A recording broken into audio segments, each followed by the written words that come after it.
Hi, welcome back to day 5 of this series on big questions. Yesterday we talked about original sin and why did man sin? And the answer is man has the ability to choose between right and wrong. And especially Adam. Adam was created with not a sin nature. He was created with, at the very best, an ambivalent nature, a good nature, and at the very worst, a morally ambivalent or neutral nature. But either way, God said when He created man that everything was good. And so that would lead me to believe that God put the propensity to lean toward goodness in Adam and Eve. And then when Adam sinned, it seemed like once sin entered in, it was like a virus that just infected everything, and death reigned and all this kind of stuff. But the question is, Adam was God's first representative. Why did he sin? And he sinned because he had a will to do it. And we don't understand all the ins and outs of that, but we know it to be true. And so therefore, how can we get out of this sin? Or be saved in the Baptist lingo. How can we return to this Eden that Adam and Eve were expelled from? And I think that's an interesting question that the Bible gives us a lot of context for. So Romans chapter 5, it says this about Jesus. It says, let's just go to verse 17 of chapter 5. For if by one man's offense, that's Adam, death reigned through the one, much more those who receive the abundance of grace of the gift of righteousness will reign in life through the one, Jesus Christ. Therefore, as through one man's offense, judgment came to all men, resulting in condemnation, even so, through one man's righteous act, the free gift came to all men, resulting in justification of life. For as by one man's disobedience many were made sinners, so also by one man's obedience many will be made righteous. So Adam's sin, he was our first representative, and by his sin, we inherited sin. We got bad because he did bad. And likewise, Jesus did good, and Jesus went to the cross, and Jesus lived the perfect life, and Jesus was the righteous man who did everything the right way and didn't break the law and didn't break the rules and didn't break the standards, and he was morally perfect and pure. He's God in the flesh, and what he did is he came and he lived the life that we couldn't live, and we get him as our second representative, and that second representative brings us eternal life.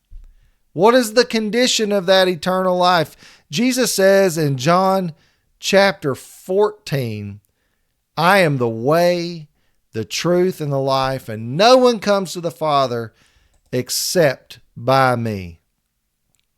Do you understand that? Jesus, the most righteous man who ever lived, he could have taken a great amount of painstaking efforts to say, you must do this, this, and this. He says, I am the way, the truth, and the life. You must come through me.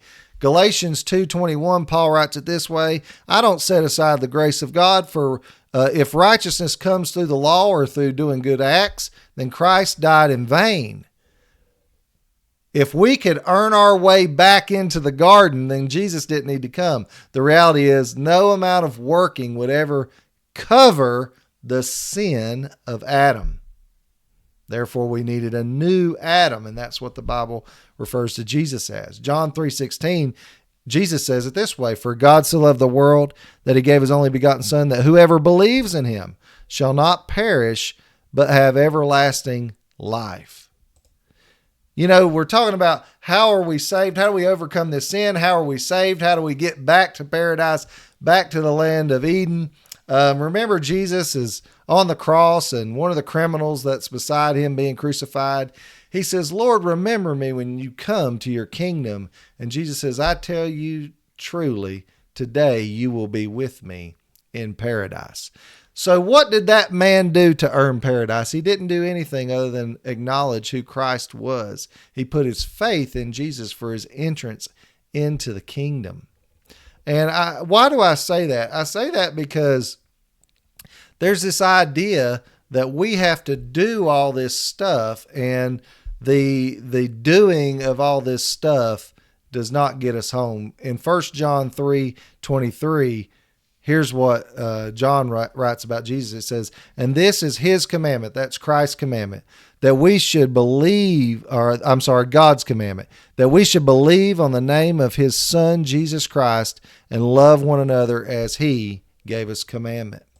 In Revelation 22, it's interesting. You start in Genesis chapter 2, we start reading about the Garden of Eden, and that's like right at the beginning of the Bible. At the very end of the Bible in Revelation 22, we read about the garden, and it's a new way. It's a new place. In Revelation 22, verse 1, it says this, and he showed me a pure river of life, clear as crystal, proceeding from the throne of God and the Lamb. In the middle of its streets and on either side of the river was the tree of life. Where do we read about the tree of life? We first read about it in Eden, which bore 12 fruits, each tree yielding its fruit every month. The leaves of the tree were for the healing of the nations, and there shall be no more curse. But the throne of God and the Lamb of God shall be in it, and his servants shall serve him, and they shall see his face, and his name shall be on their foreheads. There shall be no night there. They need no lamp nor light of the sun, for the Lord God gives them light, and they shall reign forever and ever. We're talking about how do we get back into Eden. And Jesus told us a clear path. For God so loved the world that he gave his only begotten Son, that whosoever believes in him shall not perish but have everlasting life. Do you believe? Here we read in Revelation that there'll come a day where there won't be a need for a sun or the moon or any other of these non-terrestrial bodies to light up our skies. That God himself will give the light to the people. If you remember back in the creation narrative in Genesis 1, it says, in the beginning God created the heavens and the earth was void and full of darkness. And that God said, let there be light. And there was light. The sun and the moon weren't created for days later. God gave the light. What is the whole meaning of this book we call the Bible from front to back? That God is the creator. God gives light. God wants us to dwell in fellowship with him. He has given us a charge to do. Adam and Eve's charge was to tend the garden and keep it, and to name the animals, and to live and dwell in that garden with God. What are we called to do? We're called to believe on his Son and to love people with everything that we have. We give sacrificially of ourselves to people. That, my friends, is our command. To love God, to confess Christ, and to love people with everything we've got. As Jesus said, with our heart, with our mind, with our soul, and with our strength, we're to love him. And if we fall into that category, I feel like we'll be heaven bound. Or, in terms of this discussion, on our way back to the new Garden of Eden, or paradise, however you want to refer to it.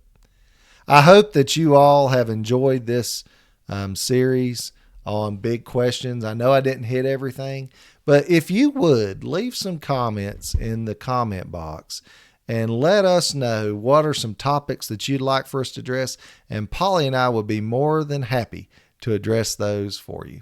Thank you so much for watching. I hope you have a blessed day. God bless.